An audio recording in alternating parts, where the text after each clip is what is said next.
This delicious episode contains adult language, mature situations, historically accurate cuisine recipes, delicious methods of cooking, competitive cook-offs, angstful teens with tragic backstories, and weird mythologies. Listener discretion is advised. Episode 293: The Origin of Chinese Food. Hello, everyone, and welcome to another episode of the Spiraken Manga Review, some podcasts inventing reviews about connectly enhanced narratives. This is your host, Zan, saying konnichiwa, aloha, buongiorno, and what's up? Hope you guys are doing good. I've been pretty good. Let's be honest, I am still pumped up from last night. I got to see Avengers Infinity War. Check out Stardust for our review of it, and we'll be doing our review of the mini micro review tonight.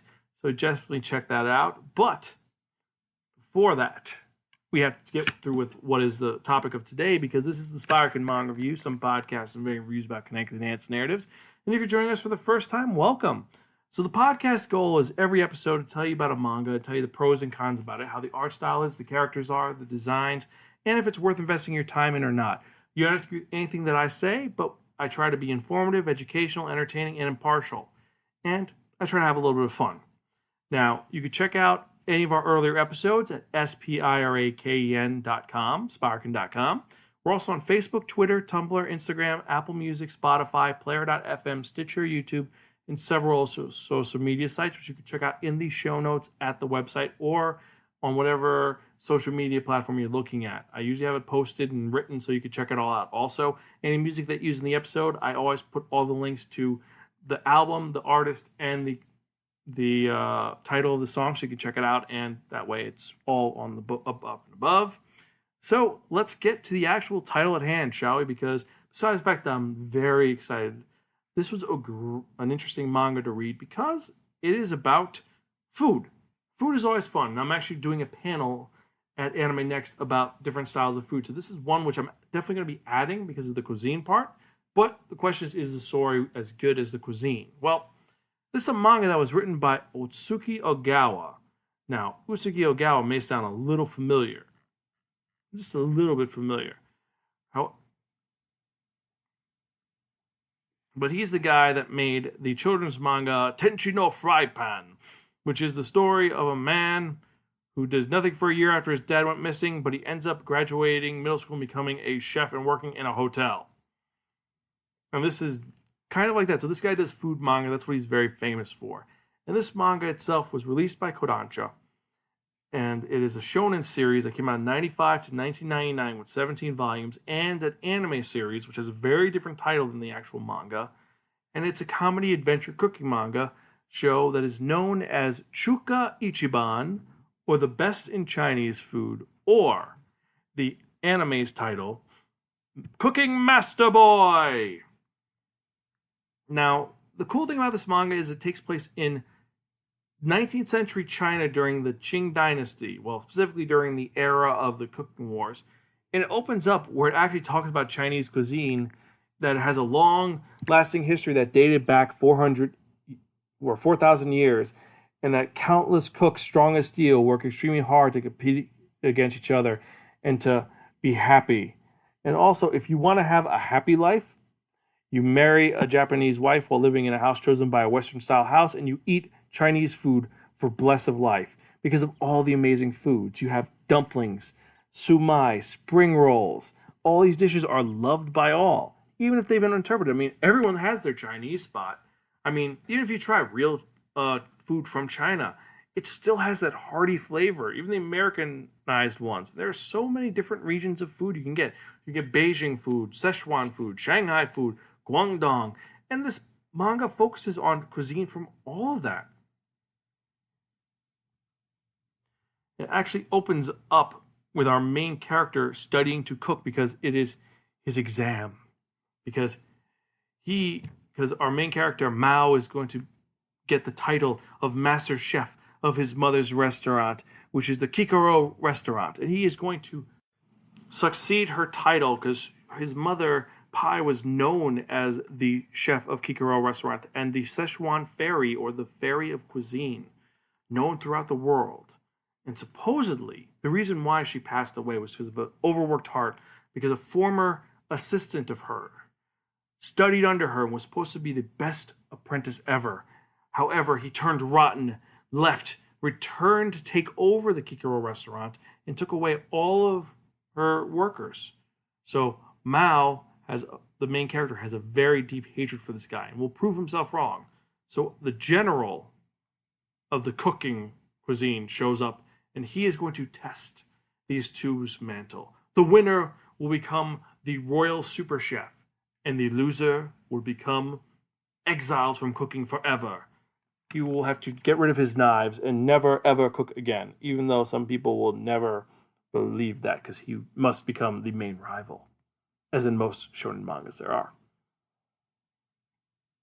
So will Mao, or actually his full name is Liu Mao Jing, will he be able to defeat Shunan, the villainous guy? And will he be able to move forward? Well, it's the first part of the story arc, and he actually beats the hell out of the guy because he learns to use his mother's secret recipe. And what is his mother's secret recipe? It is Mao Pao tofu. It's a magical tofu, which has meat in it supposedly, and it tastes amazing. However, the secret ingredient is not meat. It's actually soybeans that are soaked in meat, so it tastes like meat. Actually pretty cool. All the recipes in this are easy to follow, and they're very easy. They're all Chinese. They all taste good. From fried rice to roasted pork, all of it. And this shows it. It's actually a very cool notebook that it explains all the different types. And they're not far-fetched concepts. These dishes are really realistic. They're might be a little exaggerated, but you can follow through and you know what you're doing. It says this is this much weight, this is this much weight. Here's what you need to make this. In the first dish, which is the special tofu, they actually go over all the ingredients. No, it's the soup, it's the taste, it's the fragrance, how there's 7 elements which make an amazing dish. And you need to add chili and tofu and garlic sprout. So you get green, white, and red to make these elements, which are color. And then you have the taste and you have numbness. And it's actually very compelling and intriguing. The cooking element is on point. Don't get me wrong. Also, the cool aspect of it taking place in 19th century China is a very good gimmick. However,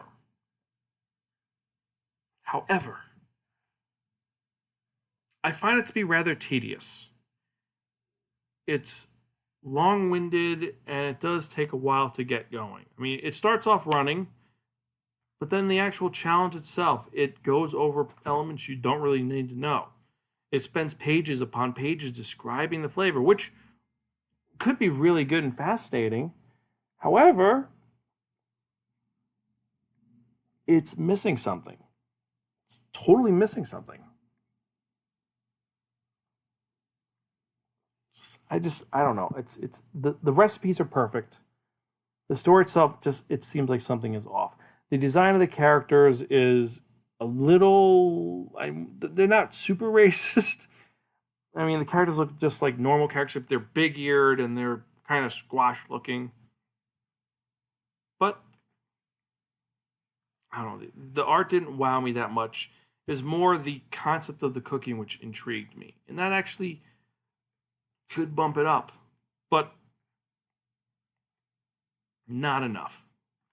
So even though it has some great recipes in it, and I'm going to definitely use this for the food element, I'm going to have to give Chuka Ichiban a gift from your crazy Aunt Muriel. Okay, but forgettable. It's a decent story.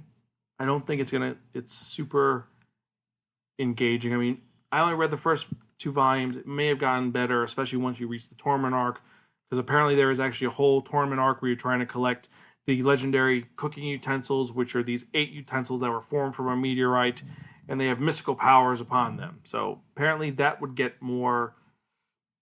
That's going to probably get more intriguing, but for right now, I just feel it's okay, not great. But I do like the fact that you can follow the recipes, and they do document the time and order you need to do it. So that gives it a plus, but it is still a get from your crazy Aunt Muriel. If you disagree with me, email me, zan@spiraken.com.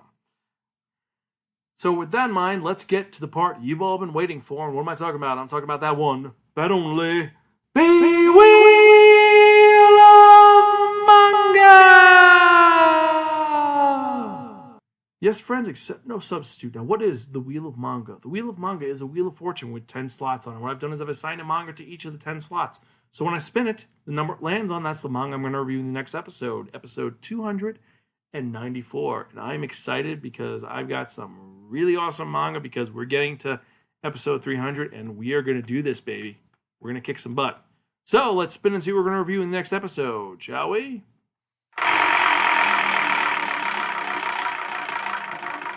Maybe this time it'll last on 3. I don't know. Hasn't been on 3 in a long time, and I'm kind of getting worried about that shit. Number 7. That's a new one, but Route End. Okay. Sounds kind of weird. Well, I guess I'll see and check it out and see what it is in the next episode. I'm kind of, well, I don't know what it's about. But anyway, with that in mind, thank you guys for listening to this episode. I know I was a little harsh on this review, but let's be honest, I want it to be more than it was. I had higher expectations for it and it just felt a little plotty. It did get pretty good. It was like that one martial arts story I checked out a couple of months ago. I should look back and I vaguely remember, but it was the one martial arts story with a kid. And all the information is on point, but the story just felt bland. And that's the problem. This felt like it was missing an element. But if you disagree with me, email me, zan@spiraken.com, and email me, spiraken@gmail.com. So with that in mind, thank you guys for listening, and I'll catch you guys next time. This is your host, Zan. I'm Gonzville. Read more manga.